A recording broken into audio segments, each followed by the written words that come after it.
Labarin Kannywood. 'Yan sandan Kaduna sun fara bincike. Ummi na Kano, in ji hukumar tsaro. A yayin da rundunar 'yan sanda ta jihar Kaduna ta fara bincike a daren yau kan rasuwar da aka ce jarumar Kannywood Ummi Ibrahim Zizi ta yi, wani mutum wanda ba a san kowaye ba ya faɗa wa iyalanta cewa gobe za su kai gawar da gidansu a Kano gobe. A daren yau ne daidai labari ya bulle cewa ficacciyar jarumar da ta mutu a gidan wata ƙawarta mai suna Khairat a Kaduna.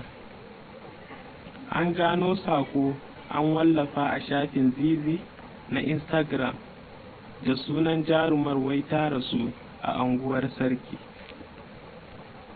Sakon ya ba wa mutane mamaki, musamman da yake daga shafin jarumar aka tura shi, wanda hakan na nuna cewa duk wanda ya tura sakon ta wayar Zizi na hannunsa.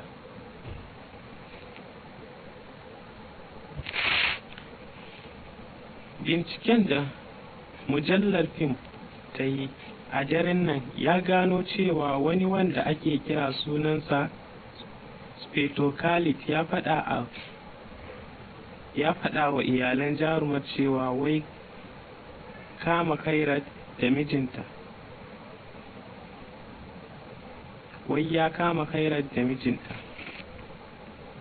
kuma yana tsare da su a wani ofishin 'yan sanda a Kaduna. Mutumin da ya tabbatar wa iyalan jarumar cewa Zizi ta rasu za su kai gawar Kano gobe. Sai da Khalid ya ki faɗin a wani ofishin 'yan sanda ake tsare da waɗannan da aka kama, sannan ya ki ba da lambar wayar sako lambar Khairat ɗin. To wayar Zizi ake magana da shi lokacin da aka kira wayar tata. Khalid ya bar kanwar Zizi wato Hadina dan China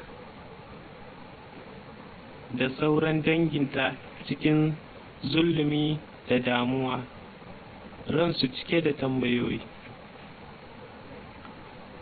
Sun zura wa sarautar Allah ido har zuwa gobe su ga me zai biyo baya.